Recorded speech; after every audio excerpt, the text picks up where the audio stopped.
5 years ago, I became pregnant with Leo's child. Through this child, I married into Leo's family and became his rightful wife. For the past 5 years, Leo has shown extreme indifference towards me and the child. 3 days ago, our child tragically died in a car accident. Leo and Tiffany went to Siberia to fulfill a childhood promise. Even on the 3rd day after Nick's death, Leo didn't show up. People came and went at the funeral parlor, their faces displaying feigned sorrow and regret. But only I knew that it was all fake. Standing in the dining hall, about to drink a glass of water, I overheard women gossiping behind me. The kid has been dead for days, and still no sign of his father. Don't you know? Know what? The voice lowered, turning into a whisper. Leo went to the snow mountains in Siberia with Lucy. That place has no signal. Couldn't reach him no matter how many times I tried. Must be doing it on purpose. The woman who spoke smirked. Everyone knows she used her unplanned pregnancy to enter this family. If not for her, Leo and Lucy would have been together long ago. Amidst the chaos of voices, overwhelmed by grief, I eventually fainted at the funeral parlor. Upon waking up from being fed a pill, I heard a lot of noise around me. My head was throbbing. I turned my face into the pillow, trying to escape reality. The damp, salty taste hit my nostrils. It was the tears I shed these days. My tears had soaked the pillow, but Leo still hadn't come back. Amidst the commotion, a heavy footstep approached and someone in the crowd said, "Leo, you finally decided to show up." Leo? Impossible. He was far away in Siberia with Lucy. How could he be back? Even if he wanted to return, would Lucy allow it? She had purposely chosen Nick's birthday to take Leo on an international flight with her. That night, with his head down, the candles on the cake almost burnt out, the light reflecting on his round face, showing his despair. He loved sweets so much, but didn't touch it, asking in his innocent voice, "Mom, when will Dad come back?" He didn't cry or make a fuss, always mature beyond his years, knowing that his father didn't love him, let alone his mother. For the past 5 years, Nick's only wish was for his father to spend a birthday with him. But when he passed away, that wish remained unfulfilled. A chair was dragged next to me, someone sat down. The smell, it was the person who had been my bedmate for 5 years. Just with his breath, movements, even a glance, I could feel it all. I once yearned for his closeness, but now, I couldn't even bring myself to look at him. Leo sat down and said softly, "I'm sorry." Sorry, again. When he was about to leave for Siberia with Lucy, I blocked his way, grabbing his sleeve pleadingly. "Can you postpone it to tomorrow? Today is Nick's 5th birthday, he wants to celebrate with you." After so many years of marriage, I knew I had no right to ask for anything from him. This marriage was not what he wanted. But when it came to Nick, I always wanted to ask. Unsurprisingly, Leo removed my hand, expressionless. "Sorry, Lucy is waiting for me." But his child was waiting for him too. But this time, Nick was truly angry. He would never wait for him again. Feeling cold all over, I curled up, burying my head deep. Leo sat beside me. He knew I was awake. He was so sensitive and suspicious, knowing my every move and intention throughout these years. 1, afraid I might plot against him again, and 2, afraid I might hurt his lover. "Are you awake?" Leo's tone showed no sadness, only urgency. "The people downstairs have left, come and eat something." How could he be so calm, as if the one who died wasn't his child? Indeed. For so many years, he had never considered Nick as his child, or me as his wife. After all, if it wasn't for my mother's scheme, I wouldn't have been able to enter Leo's bed and become his wife. Leo hated me, hated my mother. Thinking about Nick, I felt a pang in my heart, buried my face into the wet pillow, my voice hoarse and muffled, choked up. "Have you seen Nick yet? Just seeing him is enough." I tried hard to control my sobs. "You can leave now." Leo's voice was calm, almost nonchalant. "I didn't receive any calls. The communication equipment failed after entering the mountains. I'm telling the truth. This is either emphasizing or finding excuses for myself. Whatever it is, I don't care anymore. Go out. Leo didn't leave and he looked at me disapprovingly. Tiffany, how could you let a young child go out alone? I am the child's father. I think you owe me an explanation. Explanation? I chuckled softly, then moved my limbs and sat up. I must look extremely ugly, with tear stains on my face, pressure marks on my skin, sunken eye sockets, lifeless eyes, pale face, resembling a skeleton from a distance. On the other hand, Leo sat upright in his formal attire, icy and stern, devoid of sadness or tears. He was like an interrogating police officer, and I, as a mother, became the criminal. What are you laughing at? Leo frowned and asked. I'm laughing at you. I leaned against the headboard, fragile like paper, easily torn apart, but still sharp at the edges. Do you know where Nick wanted to go when he left? I stared at Leo, signaling him to continue. He wanted to find you. He called you many times, but you never answered once. He said, Dad might be lost and unable to find his way home, so he was going out to look for you. Leo hesitated. Did you try to stop him? I could deceive him once or twice, but he was worried about his dad when suddenly, I felt pitiful and ridiculous. Why bother explaining to him? I paused, took a deep breath. It's my fault. In just a few words, a storm was stirred up in the cold space, and Leo's gaze took on a hint of scrutiny. Facing his eyes, I said word by word, I was wrong to naively fall in love with you, and then mistakenly got married to you and had Nick. I was wrong to give birth to him, let him suffer, and failed to protect him. In Leo's intensely oppressive gaze, I smiled. The biggest mistake was not letting go of the fantasy about you, thinking we could go back to how things were. Leo's expression blank, was momentarily speechless. When that slap landed, neither Leo nor I had time to react.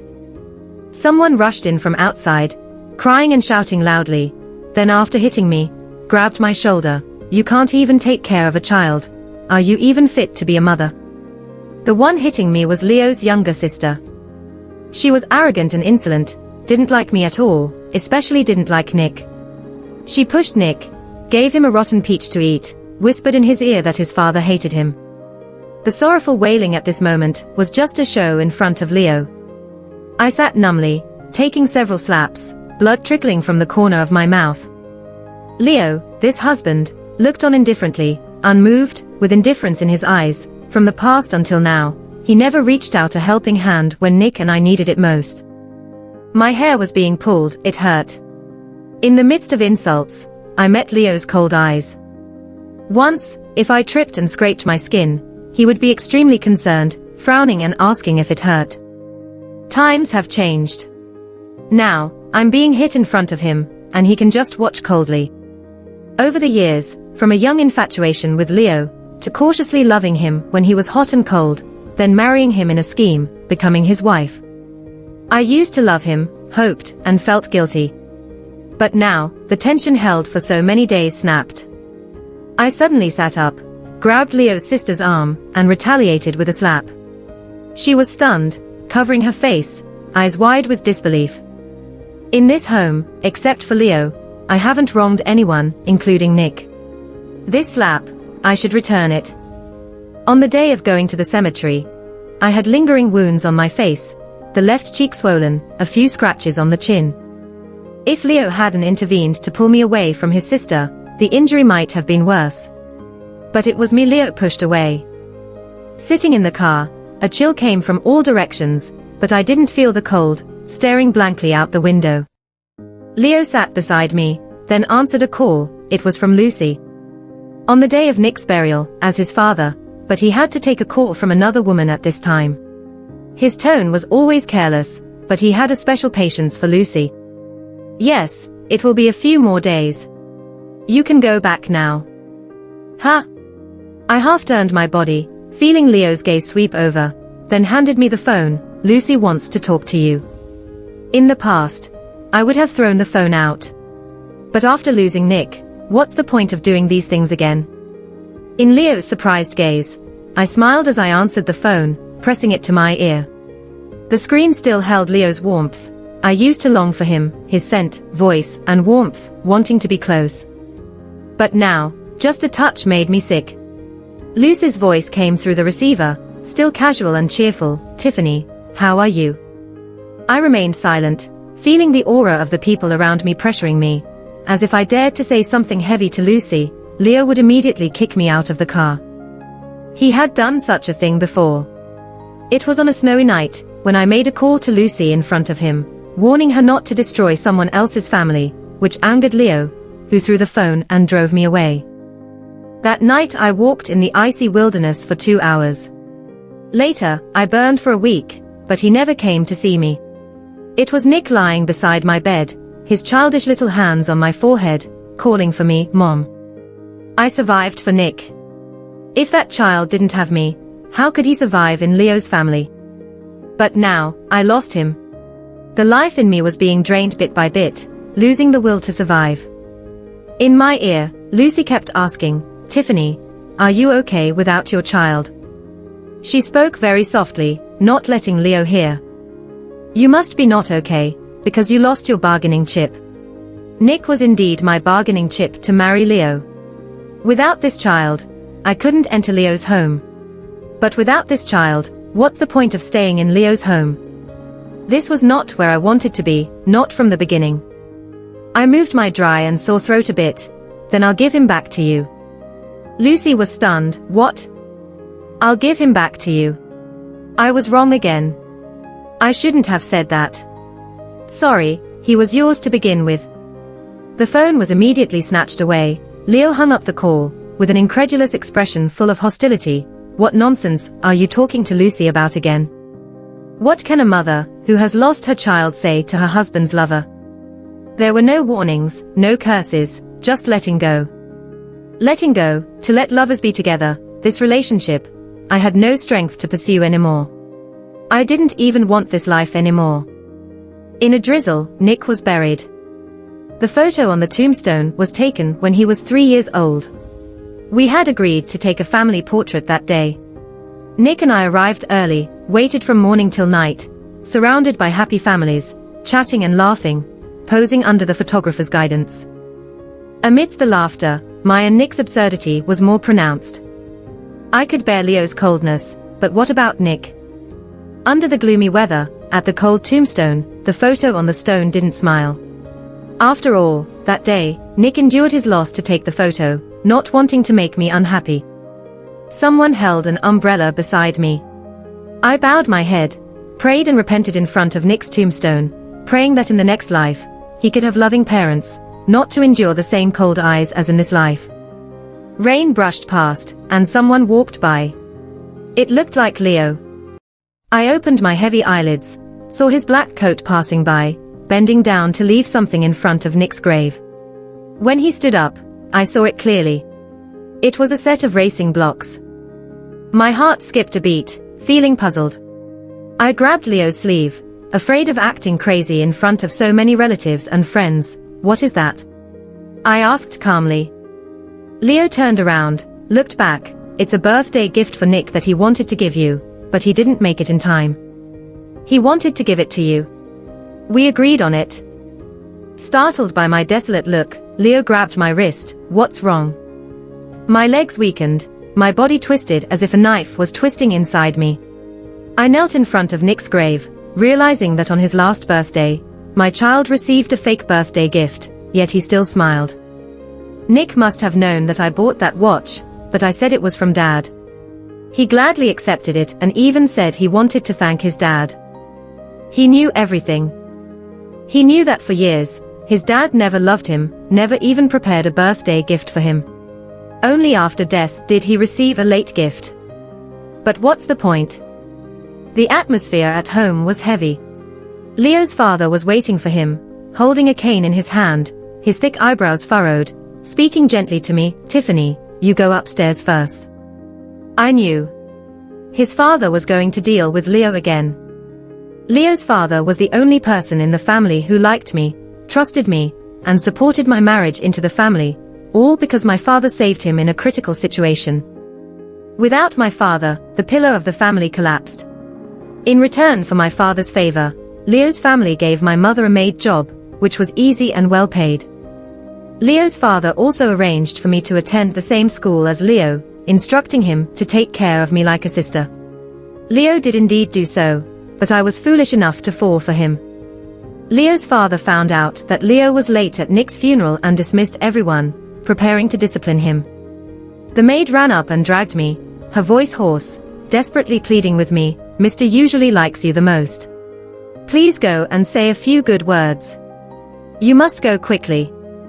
Why do I have to go? In the past, I loved Leo wholeheartedly. Even when he got scolded or hurt, I felt worse than him. But all of that was because I loved him. Later, as I watched him running around for Lucy day and night, my love faded away. Guilt and self-blame started to consume me. Many times I wanted to leave with Nick, but Leo's father, with his weary eyes, pleaded me to stay. It was for Nick's sake, for my mother's wish. I shouldn't have agreed. Leaving behind the facade of Leo's wife, I dressed in the simplest clothes, with nothing in my suitcase that belonged to me, or for Nick. I took off my earrings, placed them under the dressing table. After making sure I didn't take anything that wasn't mine, a sigh rose from the bottom of my heart. Evading the housekeeper, I went downstairs.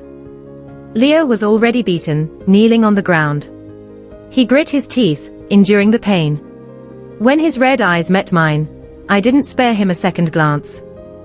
Leo's father approached, dropping his cane. He was the person I respected the most in that house. He provided me with a good environment and education, a place for my mother and me to stay. Even now, I was grateful to him. "Uncle," I addressed him again, not as father. "Do you remember the day I arrived?" Leo's father held my hand and placed it on Leo's hand, urging him earnestly, "Tiffany is a good child. Treat her well." Just like the day I came to Leo's house with my mother, he introduced me to Leo in the same way. "From now on, Tiffany is your sister, study together, take care of her." The difference was, the young Leo could still smile at me back then. He took care of me in school, took me to the canteen, waited for me after school, and even dragged me to watch him play basketball. Outside the court, there were crowds of girls who liked him, yet he still wanted me by his side. He was so dazzling, exceptional, always the center of attention wherever he went.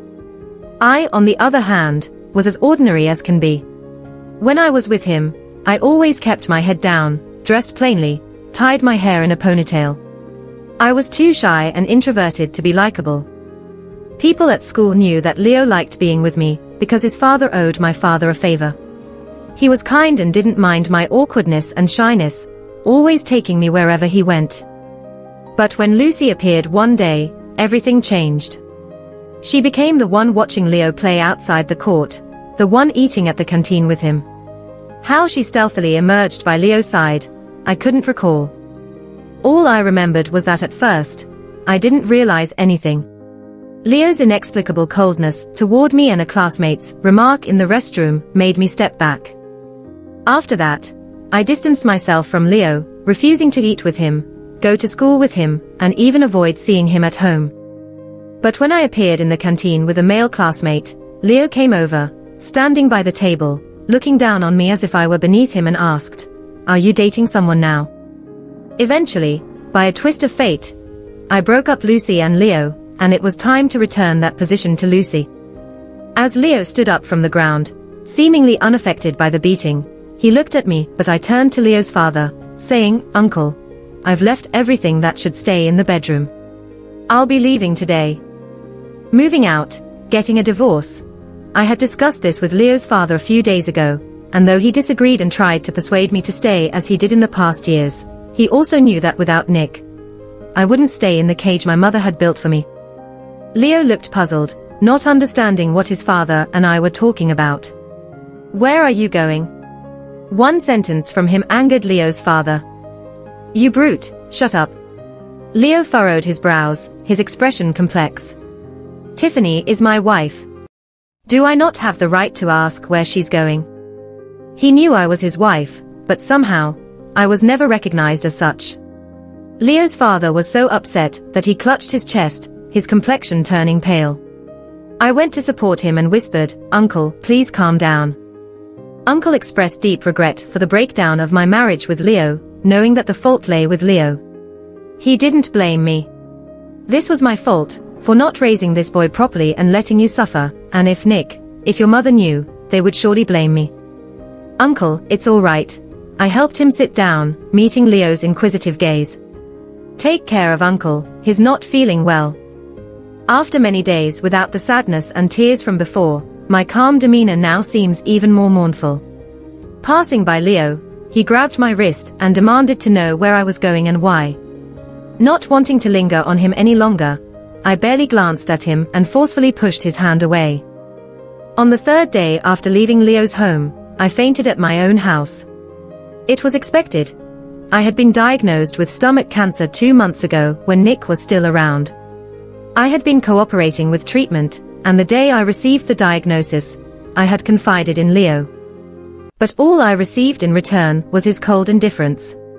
He had long held a deep hatred towards me, and I realized my mistake too late. I had planned to get better and leave Leo's home with Nick. Now it seemed I needed to go find Nick instead. What I didn't mention that day was that Nick had run out to find Leo, because I had fainted in pain, not knowing to call an ambulance, but instinctively seeking his father. To my surprise, at the end of my life, I opened my eyes only to see Eric standing before me. Eric and I were classmates back in school. Despite his humble background and excellent grades, Eric always focused on his studies and stood in stark contrast to Leo's privileged and arrogant demeanor. Leo used to say Eric was putting on airs and warned me to keep my distance. I defended Eric, and Leo criticized me for being blind to his true nature. I knew Eric wanted to become a doctor and believed he would succeed, but I never expected that I would become his first patient after his return from further studies abroad. Dressed in his white coat, Eric looked quite impressive standing by the bedside, accentuating my own misery and desolation. It reminded me of our school days when Eric would often look at me disapprovingly and ask, "Tiffany, how can you sleep so soundly when you perform so poorly in exams?" I used to shrug and say, "Leo will take me abroad for studies. He says I don't need to work so hard." Eric's expression would always be complicated in those moments, and looking back now, I finally understood what was going on in his mind. Relying on someone who doesn't love you always ends in tragedy. And indeed, I am a living example of that. But regardless, Eric saved my life. I lifted my hand with the needle inserted and weakly curved my stiff fingers to flash a smile at him. Hey. Perhaps Eric didn't want to engage with me, so he sent a nurse to look after me. I had been brought in by a neighbor, and the medical expenses hadn't been paid yet. The nurse kindly asked for a contact number for a family member. I cheerfully replied, "No parents, no family." The nurse was filled with sympathy, and even the hand that was removing the needle seemed gentler as Eric suggested, "Let's take some x-rays and do a comprehensive checkup on you." Struggling to put on my old coat that I had left behind at Leo's house, I remembered I hadn't taken anything with me when I left. Those things weren't mine, and I was afraid Leo would come looking for them. I really didn't want to see that person again. The old coat, worn and not very warm, had developed some fuzz at the cuffs and didn't look very appealing. I pulled on the coat and stood up. "No need, I just fainted from exhaustion. I'm perfectly fine."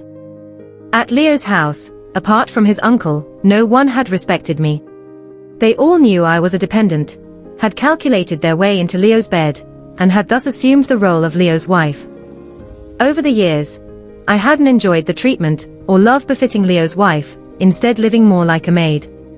The nurse, half believing my story, was still puzzled, as my complexion wasn't much worse than the critically ill patient next door. Of course, I was a late-stage stomach cancer patient, but that was a secret. When Nick was around, I had to protect him, running to many hospitals privately to seek treatment options, writhing in pain, vomiting excessively. I took the payment slip to the counter and paid. Clutching my stomach, I walked out of the payment line with great difficulty. In my blurred view, it seemed like I saw Leo wearing the coat I had bought him, embracing another woman. At that moment, I wished my consciousness could blur even more, so I wouldn't have to see the scarf I had knitted for Leo around Lucy's neck. After he had taken it, I had asked many times about the scarf, and he had just said he had forgotten. It turned out he had given it to Lucy. He could have just thrown it away, but chose a different way to shame me. I wasn't surprised. Instead, I felt a strange calmness.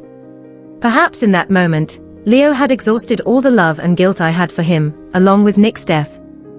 Left childless in my marriage, with nothing to my name, he got his wish with someone new by his side. In the bustling halls of the hospital, I remembered the many times I had given Leo ties, only to see Lucy use them as rags. On his mother's death anniversary, I had waited until midnight, only to find a post on Lucy's social media saying, "You're always so heartwarming." Even the scarf Tiffany painstakingly knitted stitch by stitch is wrapped around your neck. It was something my mother had taught me, and it was the first thing I had knit. When I gave it to Leo, I had nervously hoped for a smile from him, but received nothing. He just took it and said, "Don't bother next time." He wanted to tell me that no matter how hard I tried, it was all in vain. But I just wanted to make amends, to be a good wife. At that moment, standing beside me, pulling on my dress hem to comfort me, was Nick. He said, "Mom, don't be sad. Dad is just being stubborn." Silly, how could he be stubborn to someone he likes? He's never stubborn with Lucy. A month after Nick died, I started relying on painkillers to survive. The pain intensified as my body deteriorated, becoming unbearable. I had to take painkillers to resist it.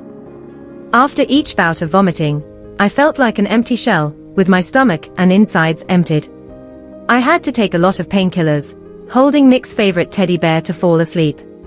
In a daze, I always wondered if Nick felt the same pain when he passed away.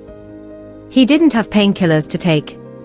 His departure must have been painful. It's my fault. I didn't take care of him. My Nick. Before losing consciousness, I heard the knocking on the door. If the pain weren't still there, I'd probably take it as a death knell. Eric standing at the door made my expression even worse. He used to be indifferent. When I asked him questions, he would ignore me. Why is he like this now? "Tiffany, your condition is not good. You should go to the hospital for a checkup. He's a doctor, a good one. He can tell my condition at a glance." Eric's appearance hasn't changed much from the past, just a little more mature. The arrogance between his brows has deepened. As Leo said, he's aloof, and people like that can't stand insults. It's a pity to offend anyone before dying. "Eric, don't you have other patients?" I tried to portray myself as a difficult woman. "How much commission will you get if you run more tests on me?" Eric's eyelids twitched. "Tiffany, I'll give you money, just don't bother me." After saying that, I handed him the money. "Is this enough?" Eric left. Of course, who would tolerate an unreasonable patient dying alone? That's my best ending. After taking the pills and pulling the curtains to rest, I saw two figures downstairs. It was Eric and Leo. How did he find his way here? Shouldn't he be with Lucy at this time? The two were arguing and about to fight. I rushed downstairs despite my discomfort, stood between them. I felt powerless, unable to look up. "What are you doing here?" Leo, with his long coat swaying in the evening breeze, under the moonlight, looked cold and distant. His eyes were full of hostility and aggression towards Eric, just like when we were in school. Any interaction with Eric, whether he was using my things or getting water for me, would make him angry for a long time. Leo asked me, "Tiffany, do you not have hands? Do you need someone to help you?" He doesn't allow other men to help me, but he can give all his kindness to Lucy. In the past, I loved him and distanced myself from many people for him.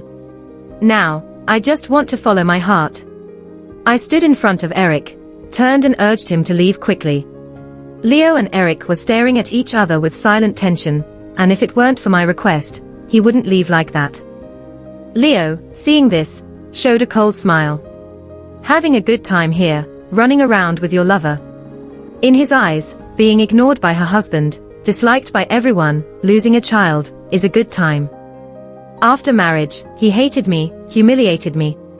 I can understand. It was my fault for ruining his relationship with Lucy. I'm about to die. He shouldn't be here. I calmly told him that I didn't want this so-called good life he mentioned. Give it to Lucy. I wish you a lifetime of happiness with her. I said it calmly, without hysteria or breakdown, just like the day I left Leo's house, as simple as saying I won't eat here anymore. Leo showed a hint of imperceptible surprise in his pupils. Perhaps all these days, he thought my divorce was just a momentary impulse due to Nick's death. After all, I had mentioned leaving before, but it never came to fruition. He questioned, "Tiffany, have you thought this through?" It was my firmest decision, and it wouldn't change. Me leaving, wasn't that your wish for all these years? After a moment of silence, Leo nodded, with a mocking smile, "That's your call. If you regret it later, don't come begging me." Watching him walk away, I couldn't help but wonder if I still had a future. That night, I came across Lucy's social media update. It was a picture of a new diamond ring between her fingers. As cancer cells spread in my body, I didn't know how far it had progressed, but I faced it with a smile, even looking forward to death. Because that day, I would finally be able to see Nick again. Half a month without seeing him, I miss him a lot. But many days without seeing Leo, I didn't even think of him once. In the past, I took care of him in every possible way, but now it seems like I never even crossed his mind. When Leo was away on business, I packed his bags, took care of the house, handled family matters, managed social obligations, and even helped him when he got drunk. I changed his clothes, fed him sobering soup, but he always seemed closer to Lucy. Even when he answered the phone, it was always Lucy on the other end. Lucy had naturally become the woman by Leo's side. She once told me smugly, "Leo is asleep. No wonder he's fed up with you, always bothering him." I told her, "Take good care of him." Do I really need to say that? Do you really think you can marry him if you hadn't schemed your way into his life? At that moment, I was speechless. Without all these things, my life has become much easier. To keep up appearances, I went to the hospital. Not for treatment, just to get some medicine to make it to Christmas. Nick loved Christmas so much. If I had gone to see him that day, he would have been happy. Walking among the crowded people, perhaps I looked too sickly, even though I was bundled up in thick clothes and a scarf, my thin frame was still evident. After getting the medicine and leaving the hospital, Eric in his white coat caught up with me. He frowned as he approached, his gaze fixed on my face. I covered my face with the scarf, fearing he might see something. Except for seriously ill people, no one could become so emaciated in a short time, to the point of looking sickly. "Tiffany," Eric began to say something, but then let out a sigh. "Where are you going now?" In a low voice, I answered, "The bus station." "I'll take you there," he said. I felt tears welling up inexplicably. I wanted to refuse, but Eric had already started walking ahead. The road in front of the hospital was always crowded, not just with me, a person with a terminal illness, feeling lonely. Eric's voice came from beside me. "After I left, did Leo get the wrong idea about you? He always had misunderstandings about me spending time with you." I shook my head. "No, we are divorced. When I heard you got married while I was abroad, I was surprised. When I was leaving the country, he came to see me, threatened me, and said you." Eric trailed off, looking at the shadows on the ground, and chuckled to himself. "Forget it. But Leo is such a contradiction. He asked me not to like you, yet always talked about you as his sister." I stopped walking. When did he say that? When Lucy appeared. I remembered back, before Lucy showed up, Leo would sometimes suddenly grab my soda, drink from the same container, then lean in to kiss my cheek. He would remind me with a smile, "Don't drink too fast. This can is mine now." But that was all so long ago, to the point where I almost forgot we had such lovely memories together. Many people noticed the ambiguous relationship between us. At first, Leo didn't explain. I found him, followed him, and in the dusk of that day, his figure elongated under the phoenix trees, his eyes filled with tenderness. "Why don't you explain?" I asked him. He replied with a question, "Explain what?" In the bustling atmosphere, Leo blinked, about to say something, but the driver's car came to take us home. Once back home, Leo went straight to the study and stayed there for a long time. Since then, Leo became distant, no longer took me out for dinner, and never came to pick me up. When I went looking for him, he coldly said, "Don't bother me." I didn't know what was wrong. I did my best to please him, but it was all in vain. Soon after, Lucy appeared, and he no longer drank my soda, stopped kissing me, and distanced himself from me even more. When friends asked him, "Aren't you with Tiffany? Why are you so unclear with Lucy?" he frowned in displeasure, saying, "I only treat Tiffany as a sister. If it weren't for her father, she wouldn't even deserve that."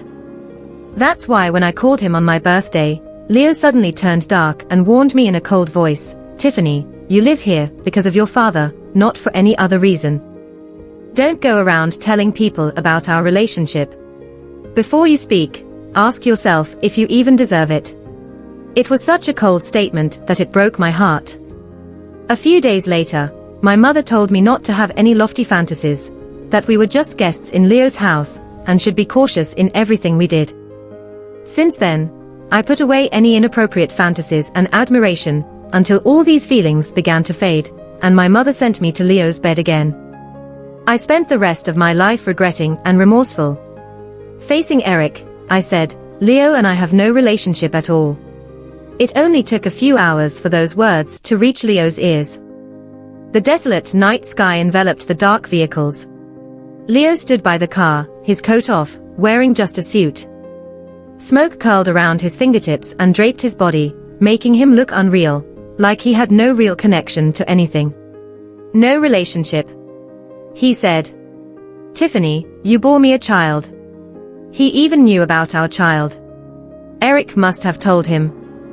I didn't have the strength to investigate further. I just smiled and said, "The child is gone, so there's no relationship left, right?" Leo was momentarily speechless. As a cigarette was about to burn out, his fingertips were about to be scorched. He said tenderly, "Tiffany, we can still have a child." "We can't. Nick was the only one. There won't be another." I didn't deny it, just carried on, "But you and Lucy can have many children. As for me, I just wanted to find a peaceful place to spend the last few days of my life." "And you?" Leo asked me, teasingly, "Will you and Eric have children?" My head was throbbing, not paying attention to his teasing. All I wanted was to rid myself of this painful man. It would be better never to see him again before I die. Every time I saw him again, I would be reminded of Nick. Even in my tone, there was a hint of burning bridges. "You can assume whatever you want." I turned around to leave, but Leo grabbed my arm and his cold face showed a hint of emotion. "Tiffany, have you forgotten that you are still my wife?" "Not anymore." The wind gushed into my throat, bringing a tangy sweetness. Leo looked at me closely, trying to decipher the truth in my words, and after a moment, he had his answer. "Tiffany, your attempts to scare me are as foolish as ever. Do you think you can survive without me?" Was it a scare tactic? No one would use their own life to scare someone. Besides, with or without him, it seems I can't go on living. This time, probably to force me to come back, Leo did not divide the divorce assets. He made every effort to embarrass me, even took back the house where I currently reside. I was homeless, while he was marrying someone new. No one can remarry within a month of their son's death, but Leo did it. The news of his upcoming marriage to Lucy traveled to my ears through many mouths. How joyous it was, and how angry it made Leo's father. How pleased those people were, and how much gossip they spread behind my back. I knew it all. But at this moment, it sounded like a joke to me. I am no longer a part of this joke, so why should I care? When Lucy called, I was swallowing medicine with warm water, bitter. The bitterness flowed through my body, making me want to vomit. "Tiffany, I'm going to marry Leo next month," she said without preamble, and I replied bluntly, "Congratulations." Then I hung up, continued taking the pills, but little did I know, when Lucy made that call, Leo was right beside her, looking crestfallen, with no trace of a groom. Perhaps now he realizes that my divorce was real, and that I truly have no feelings for him. Homeless, like a stray dog, When Leo called, he must have wanted to mock me. I was carrying my luggage, standing at the entrance of the station, looking at the bustling crowd coming and going, and Leo's almost dreamlike voice asked, "Tiffany, do you want to come back? I'll give you another chance." Why didn't Leo show such generosity when Nick was alive? It's too late. No one needs this kind of retention anymore. Clutching Nick's teddy bear in my hand, it still had the scent of a child on it, and it still held his body warmth faintly. When I touched it, it was like touching Nick's soul. "Leo, I will never go back, never." I looked down at the teddy bear's eyes, as if I were locking eyes with Nick's soul, and my voice trembled uncontrollably. "I'm sorry for the past, I apologize, on behalf of my mother. I actually intended to divorce you 2 years ago, but Uncle promised my mom to take care of me, he didn't agree. That's what delayed your relationship with Lucy, I'm truly sorry." After saying that, I hung up. Before boarding the bus, I received a text from Eric on my phone. "Tiffany, you have advanced stomach cancer. Why don't you come get treated?" Eric found me by the seaside. It was Nick's wish before he passed away, and I made a list, hoping to fulfill it within a limited time. First item, celebrate Dad's birthday. Crossed off. Second item, family trip to the seaside. After the divorce, I was the only family Nick had, so that wish was fulfilled. Standing by the seaside, the sand was soft and damp, the waves gently lapping at my feet, the vast blue sea stained with my tears. I wanted to clean it, but the crying wouldn't stop. If Nick was still here, I promised to take him, wouldn't that be nice? At least he wouldn't leave with so many regrets. But back then, I always wanted it to be a family outing, and Leo couldn't be absent, but in the end, it was just me standing by the seaside alone. The sand blowing in the wind made every part of my body ache. I struggled all the way back to the hotel, but as I reached the door of my room, Eric stood there like a phantom. His overlapping figure, unabated anger, manifested his professional ethics as a doctor at that moment. "Tiffany, do you know you're playing with death? When a patient doesn't seek treatment and runs so far away, isn't it asking for death?" Before I could take the painkillers, I fainted in pain. Thankfully, having a doctor by my side when I fainted. Otherwise, I wouldn't even fulfill Nick's third wish. Eric wanted to take me to the hospital, but at my state, being in the hospital would just waste hospital expenses. I hardly have any money left now. Eric had previously paid for my medical bills. His family wasn't well off. He always wore a white shirt during school, collar and cuffs washed to a worn-out white, the lint visible under the sun, showing Eric's different life from Leo's wealth. His life was modest. It's because of this modesty that I must pay him back. The man I had been infatuated with for 10 years was no longer by my side, and the man who ultimately saved me, paid my hospital bills and medicine expenses, was Eric. I asked him, "Why are you being so kind to me? It's been a long time since anyone was this nice to me." Eric didn't say anything. He just brought a clean scarf and wrapped it around my neck, then said, "You were kind to me before." Really? I don't remember at all. Apparently, at this stage of illness, memory is affected. Back then, you only had eyes for Leo. Of course you wouldn't remember being kind to a person like me. I sensed bitterness in his tone. Eric knew how to save people.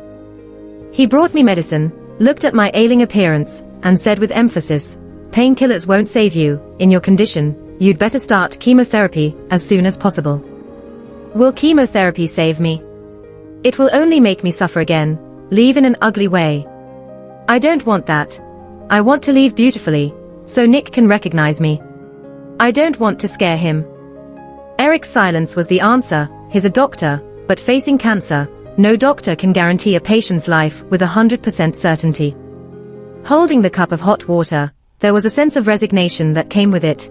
"Eric, since you're here, can you do me a favor?" Eric turned his face away, but I saw a glint of water in the corner of his eye. "If it's about taking care of your affairs after you pass, I won't help. It's not that. I wouldn't let this clean person have anything to do with such bad luck matters. Can you take a picture for me, and burn it for me after I die?" The terrace behind the seaside restaurant offers a magnificent view of the vast sea. I stood there, wearing clean clothes, but my fragile body couldn't tolerate standing in the gusty wind for too long. Eric helped me take a photo, capturing me posing with the sea, a picture I wanted to show Nick. I wanted to tell him that his wish had been fulfilled by Mom. Leaning against the terrace railing, I showed the first genuine smile in days. Eric did his best to take a beautiful picture for me, but a patient like me couldn't look beautiful. Just as I tried to force a smile for the best shot, a person suddenly appeared behind Eric and snatched the phone away. He looked down at the photos, all of them with me by the seaside, with Eric as the photographer. The pleasant atmosphere shattered as my photos were deleted one by one. In the surreal light and shadow, I saw Leo clutching the phone, his fingertips turning white, his jaw tense. His eyes seemed to accuse me of being unfaithful, as if he had caught a cheating couple. "Tiffany, how long have I been looking for you? These days, you've been with him." As Eric stepped forward, probably trying to explain my illness, I grabbed his hand, supporting my body with his.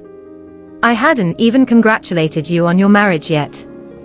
Glancing back, I called out to Lucy behind the door. "Lucy." The four of us sat at the table, reminiscing about our school days. Many years had passed, but Lucy remained the one who talked the most at the table. She served me food without finding the situation absurd. "Tiffany, we haven't seen each other for only a few days. Why have you lost so much weight?" Not just weight loss, even my lips were pale. Leo followed Lucy's gaze, his eyes looking pained, but it was probably my imagination. How could he be in pain for me? What did it matter to Eric how he cared for me? What did it matter to Eric anyway? He was just an old classmate to me, a doctor who left his work to find me, persuade me to return for chemotherapy, and stayed with me for 2 days. I was already grateful enough. Why would Leo criticize him?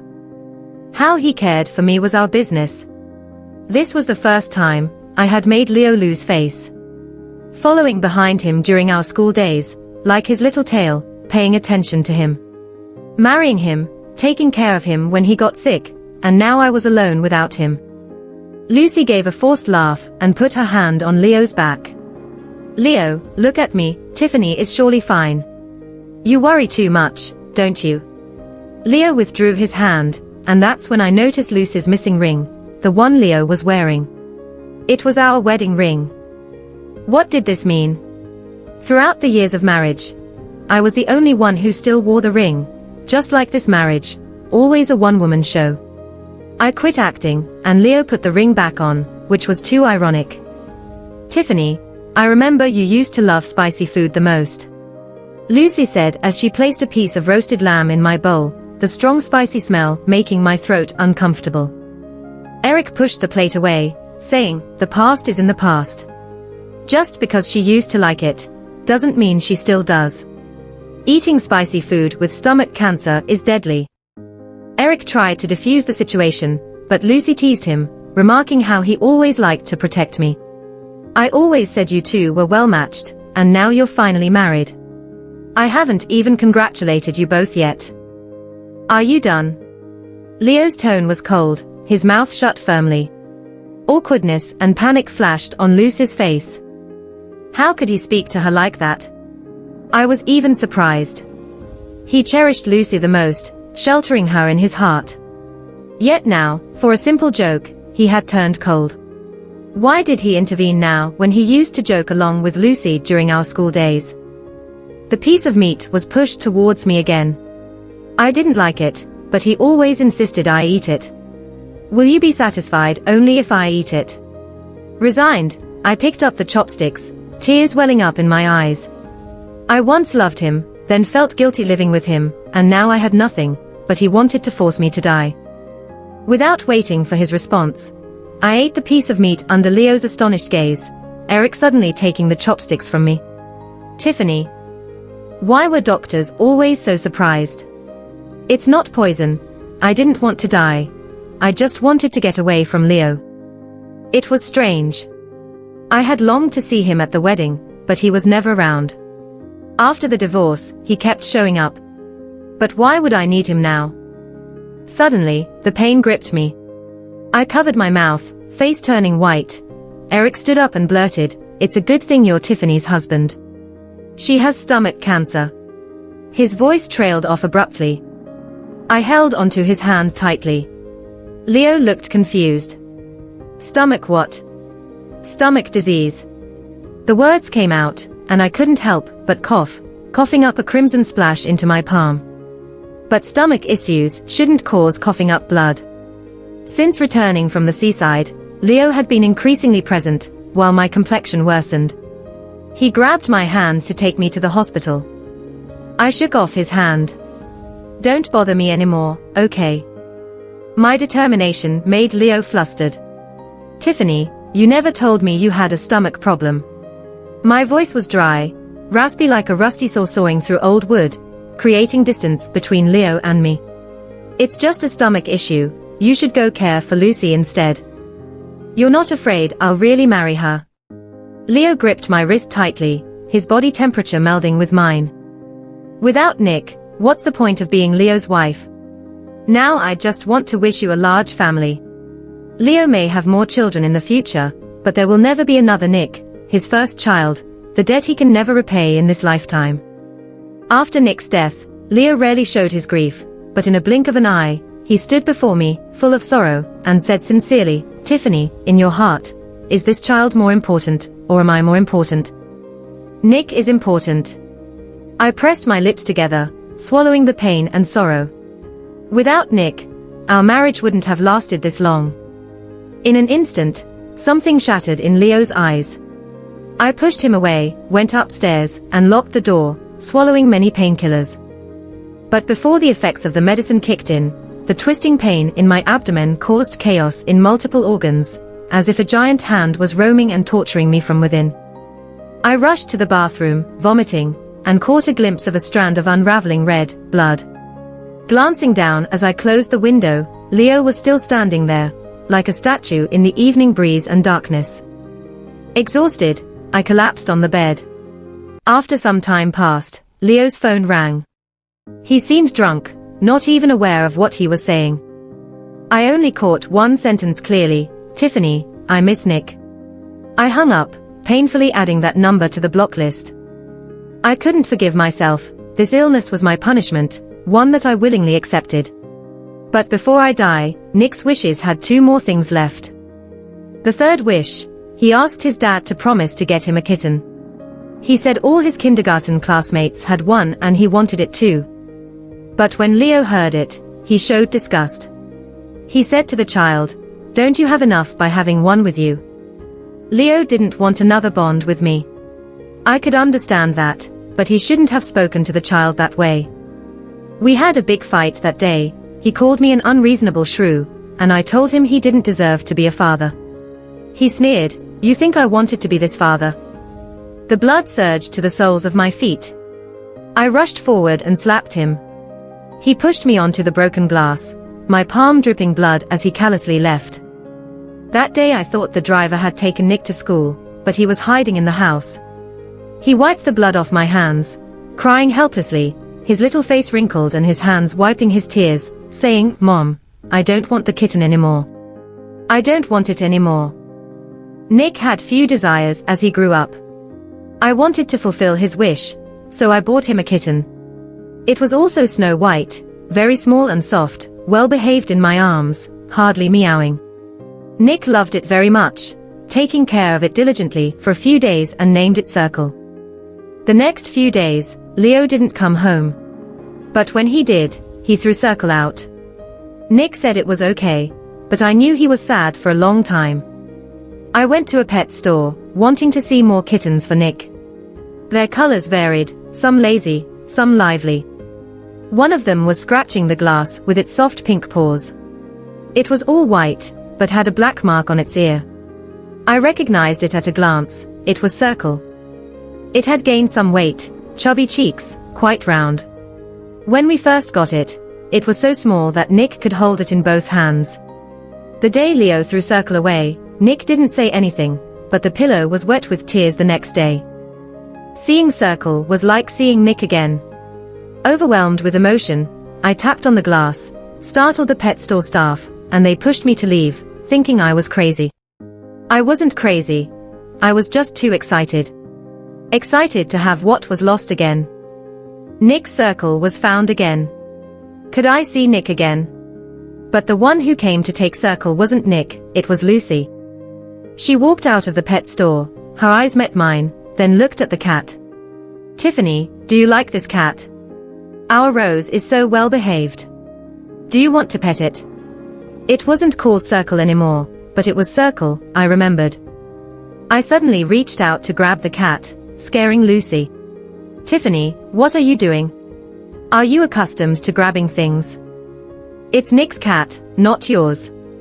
I was emotionally shattered, my stomach writhing in pain, shouting loudly. Lucy looked amused. Tiffany, Leo gave me this. Why does it belong to you? Isn't colonizing him for so many years enough? Now you want to steal a cat too. It was Leo. He took Nick's cat and gave it to Lucy. Who was he to do that? Even if he hated me, Nick was innocent. Since when did Leo give my things to Lucy? It probably started on his birthday. After Lucy appeared, Leo's eyes followed her. She was brilliant, dazzling, naturally matched with Leo. Leo would be upset if she didn't remember his birthday, or couldn't wait for her gift. Sitting on the stairs that day, Leo looked forlorn, gazing at the moon. Young as he was, his handsome features, the thin moonlight falling on his face, revealed the emptiness and desolation in his eyes. He asked me, Tiffany, do you think she forgot my birthday? He was talking about Lucy. I hid my own desolation, handed him the watch I bought for Leo by working hard, and said with a bitter smile, maybe she's busy, so here, this is for you. Taking it, Leo didn't even look at it. The next day he came to pick me up. Lucy was with him, I saw my watch on her wrist, and after that, there were many more instances, like when Uncle Leo assigned his driver to pick me up, who ended up picking Lucy instead. Lucy had to attend a competition, and Leo gave her my design drawings. And then later, there was the opportunity to study abroad. That day, he stood in front of me, open and honest, not a hint of guilt. Tiffany, Lucy needs to go abroad more than you do.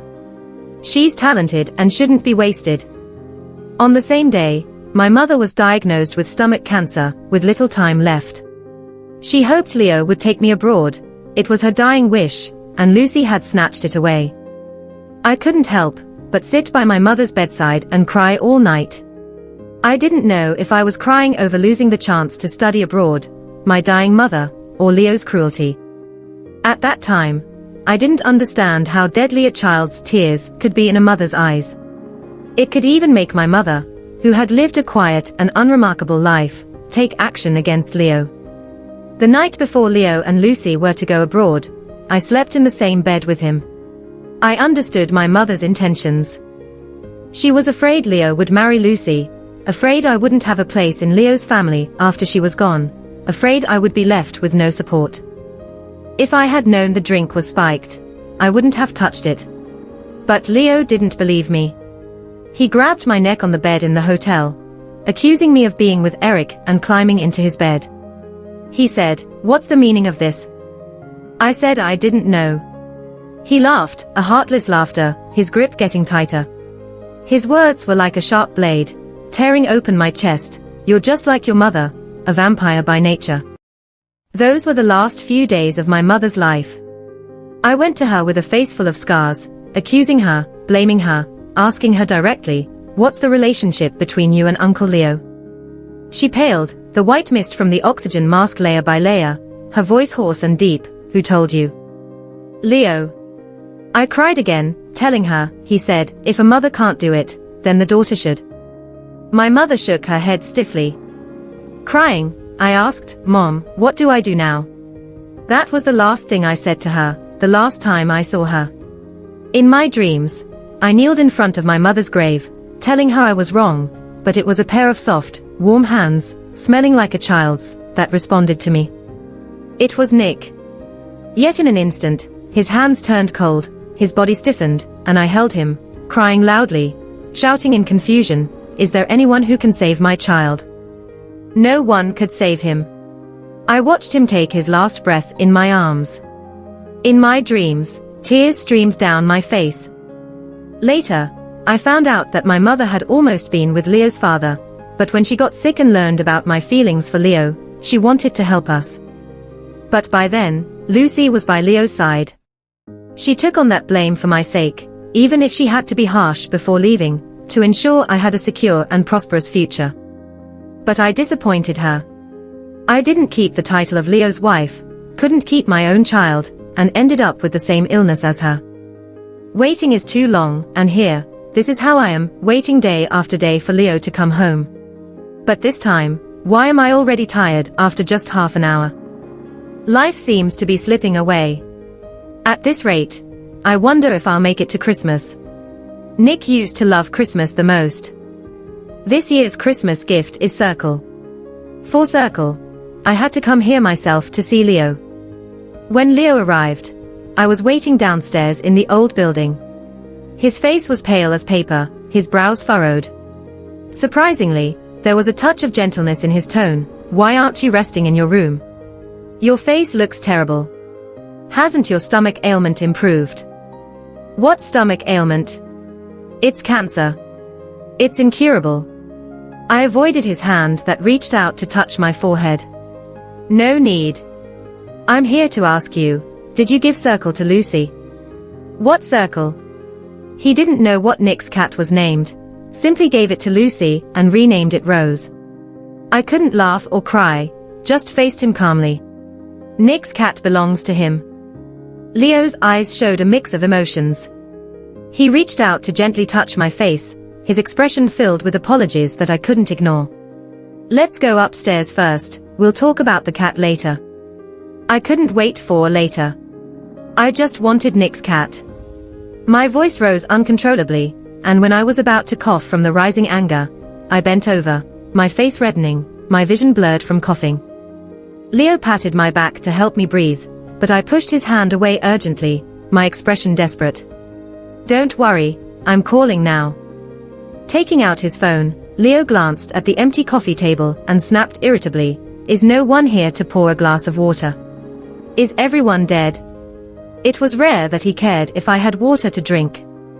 After making the call nearby, I waited for Leo's response.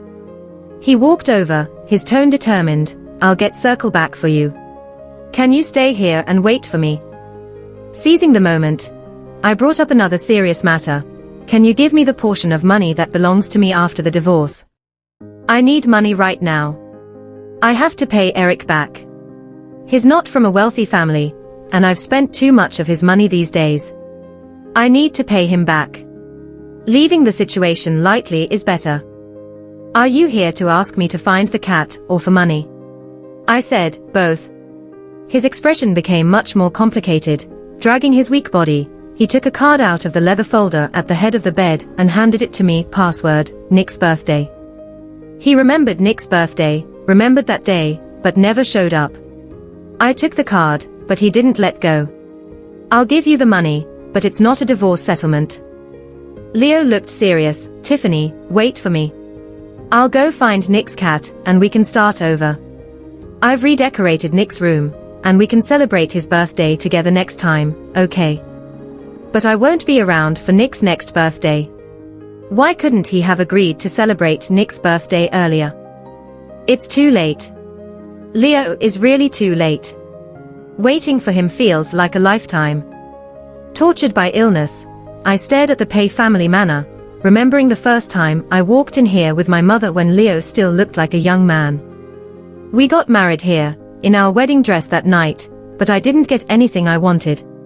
Soon after, my mother passed away, and I cried in our new house with Leo, but he found me annoying and threw me out. During the time when I was pregnant with Nick, I was immersed in sorrow. I realized it was too late for an abortion. During those months, Leo tried to persuade me to abort more than once. He really hated this child.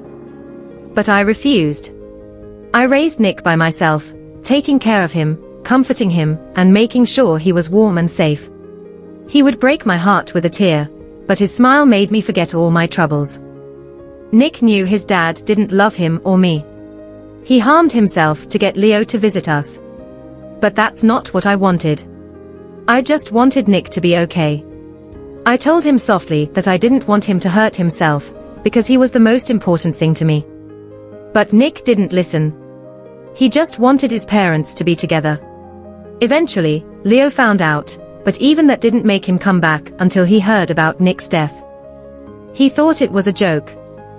In this house, I met Leo, lost my mother, had a child and lost the child. I felt like I've reached the end. All these memories flashed through my mind. Leo came back in the early morning, holding a pure white cat in his arms.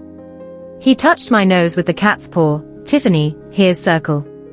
I found him for you. Is this Circle? My vision was fading.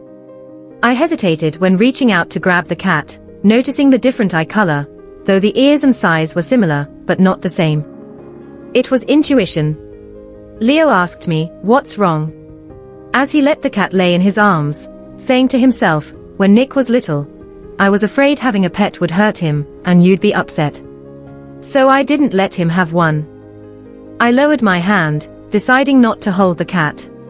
This isn't Circle, why find a fake one to deceive me?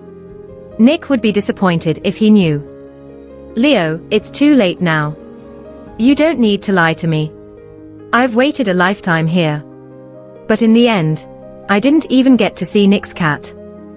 Leo was stunned. Lie to you about what? This isn't Circle. I'm too calm, too sure. Where's Circle? He really went to Lucy's place to get him. And looking closer, there were marks on his face, his collar was crumpled. Seems like there was a fight between them, and he came back anxious and tired, but still brought the cat to please me. Circle fell from a height. Just half an hour after Leo called. Lucy was the culprit, but no one could hold her accountable. I felt pain and sadness, but I was numb. I had to go. Where do you want to go? Leo let the cat slip from his arms, and asked for something. But what was he asking for? To go home.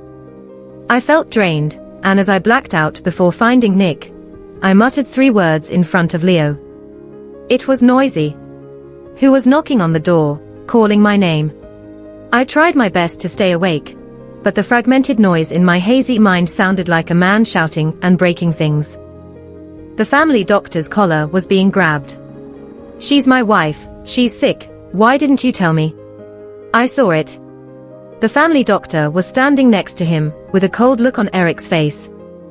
He asked Leo, she's your wife, she's dying, and you only found out she had stomach cancer now. The family doctor tried to keep the situation under control. 2 months ago, I called you and you said Tiffany's issue had nothing to do with you. He should have known earlier. I breathed out slowly, the oxygen mask pressed against my face. The sound of my breath felt like a countdown, each breath was precious and difficult. Leo came closer, and before I died, I saw that proud man bow his head in front of me. He hesitated to hold my hand, afraid of hurting me. His hand hovered in the air, like a child breaking their beloved toy, trying desperately to mend it, but not knowing where to start. For a moment, he covered his face and I faintly heard his sobbing echo in the ward. It was really noisy. Couldn't he just leave me alone? Unfortunately, I couldn't speak, couldn't scold. I didn't know how much time had passed. Eric walked over, and as I blinked, I saw his white figure stand behind Leo. You're being too noisy. Get out, Leo shouted with a trembling voice. He cried for a long time, annoying me because people only realize their regrets when it's too late. What were you doing all these years? She's your wife, have you ever cared for her? Eric's words were piercing like a needle. You doubted us before, and even after we got married, you still doubted. Have you ever thought that she just wanted to be your wife? I feel sorry for Tiffany. I never expected her to get sick, really, I never expected. In the hospital, critically ill patients were everywhere. They couldn't eat, relied on pills to get by, coughing blood was the mildest. Enduring the pain of having their hearts and blood drawn happened hundreds of times a day. How could Leo know about this? He simply thought I was making a fuss about Nick's death, that I would still come back. They argued by my bedside, completely ignoring the fact that I was a dying person.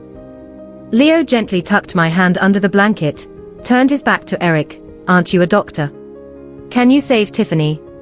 She doesn't want to live anymore, no one can save her now.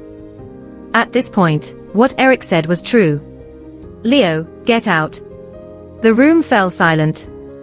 The sense of touch felt surreal. My hand was lifted and placed on Leo's cheek.